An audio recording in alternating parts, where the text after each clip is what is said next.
আমার জীবন থেকে 2টা বছর নষ্ট করে দিছে। আমি কখনো আপনার জন্য শান্তিতে ক্লাস করতে পারিনি, ক্লাস থেকে বের করে নিয়ে আসছো। একটা ছেলেকে 2টা বছর অপেক্ষা করানোর পরে তার হাতে বিয়ের কার্ডটা ধরে দিচ্ছে, এটা ইম্পর্টেন্ট কথা।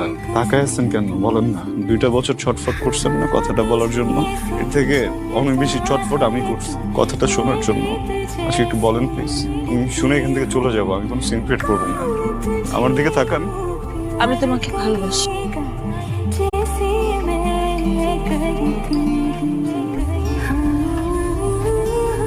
ইম্পর্টেন্ট কথা শুনলা, বুঝলা, এখন চলে যেতেছো। কি কথা বলো না কেন?